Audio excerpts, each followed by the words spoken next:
Go of game 2 for round 1. This looks like a very different hand. But there's a path to victory here. I've got a 2-drop followed by a 1-drop followed by a pretty sweet 2-drop and a 3 and a 4 and a 5. So as long as I just keep running land of any stripe, I should be golden.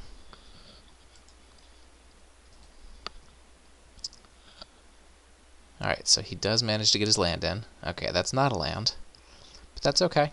I got 2 more chances. 2 more chances to make it happen. And even if I don't, I at least have a 3-2 and a guy that will be able to outlast while I sit here and curse my luck on not drawing land.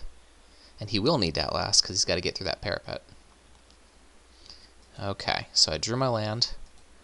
Feeling pretty good about life. Now I'm still not going to be able to force damage here. But that's okay.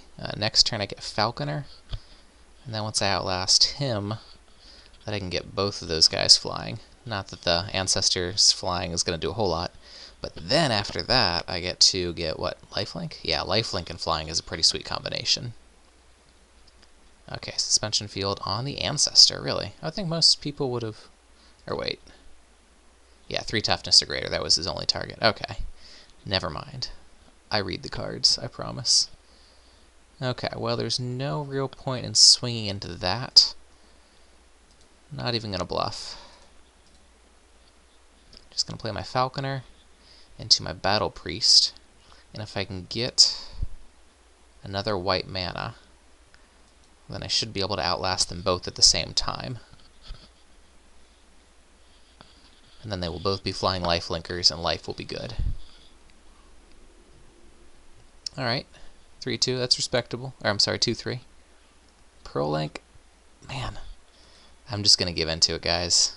I'm just going to call it Pearl Link. What are you going to do about it, right? Okay, so here I can put this up just to block it and keep the damage off.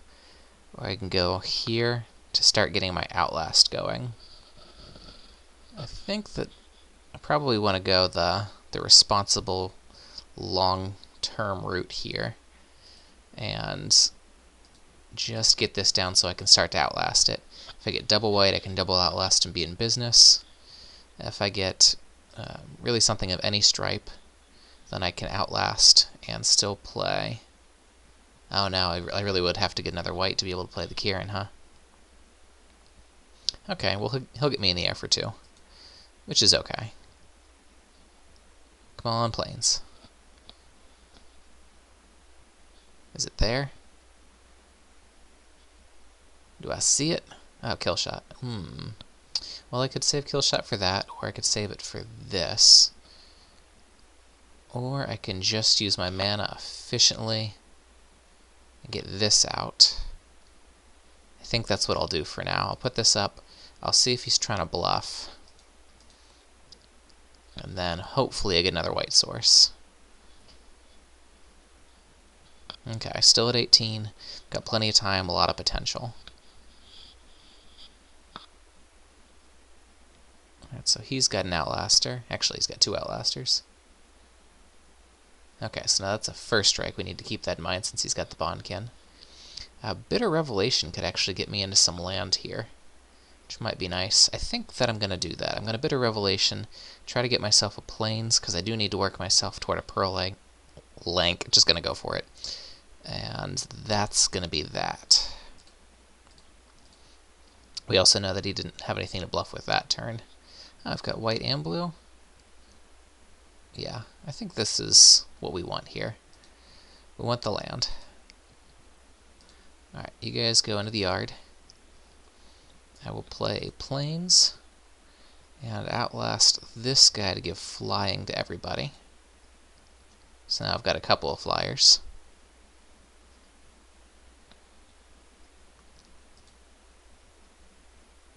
Well, yeah, the 1 flyer is tapped, but this guy'll fly next turn. Maybe I should have done this. Yeah, this is probably what I should have done, was to tap this one this turn so that on the following turn he could have flying. And be a 4-3 flyer. Okay, well now I'm starting to get more land than I know what to do with. What's the deal with that, huh? Okay, so I can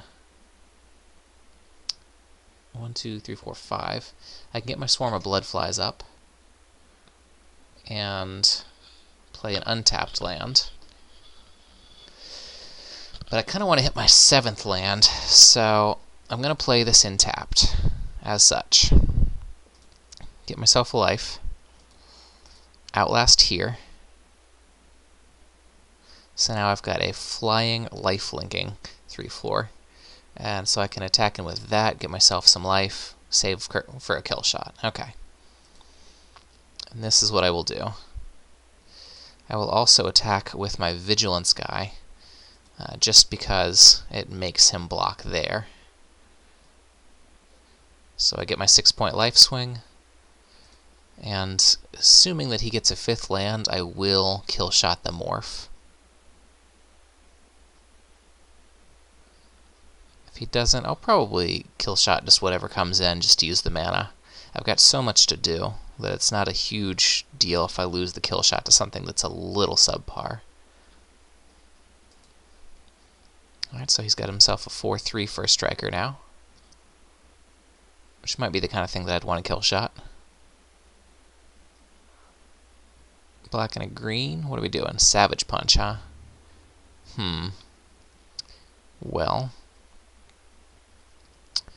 don't see anything in particular that I can do about that, so when you can't do anything, just click OK. So he'll get me for 4 here, which is okay. I'm at 23 life. It's not that big of a deal. Well, actually, no. He will not get me for 4. I will use the kill shot. Kills a reasonable creature, and it keeps 4 off of my head. Dead drop. That's nice, too. I've got 5 in the yard at the moment, so 3, 4, 5, 6, 7. I've got exactly enough for Pearl Lake, including the double blue. So, what is one to do in this situation? It'd be extremely fishy to just pass, which means that I am just going to have to be extremely fishy. So I'll send him with the Kieran. I will absolutely ambush something that comes in. And then I will dead drop him, which will leave him with one of his best creatures, which appears to be the Bondkin, I would think. Actually, no, I'm going to ambush the Bondkin. So that's either his Morph, which is probably a 4/4 lifelinker, or the Ancestor, neither of which is that impressive. Okay, let's send in the Lank. This lanky Pearl Lake. Do I get the... No, I don't get the auto scoop. Uh-oh. What's he got? Do I have to pick it back up? If I do, that's okay. Murderous Cut. What are you murderous cutting? Well, I will pick it back up. Return a land you control to its owner's hand. So I'll put this one back in because it'll gain me a life. And one of these, and one of these. Okay. So I got a Murderous Cut out of his hand. I think I just take 4 first strike. I think that's the best thing to do.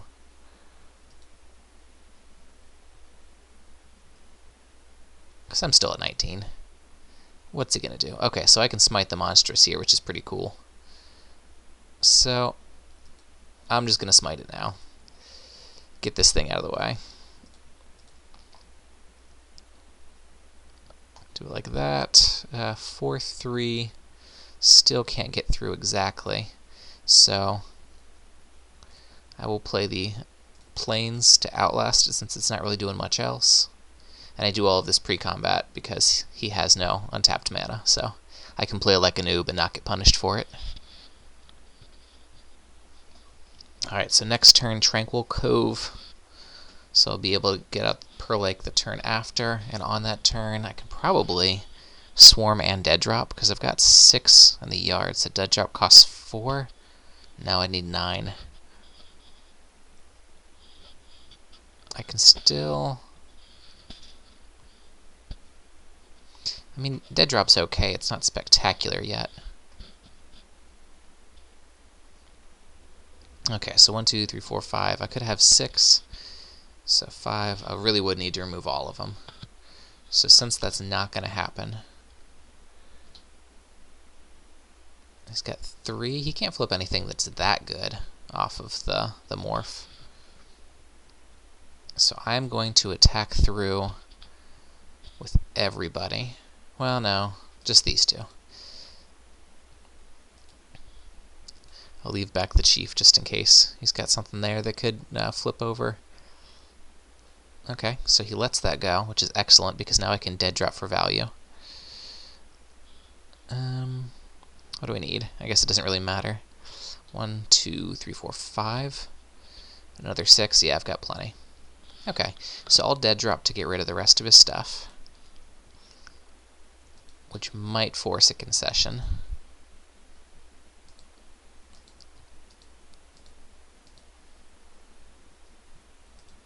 Don't really care what I take out, so delve away. Come on. Where are they? Okay.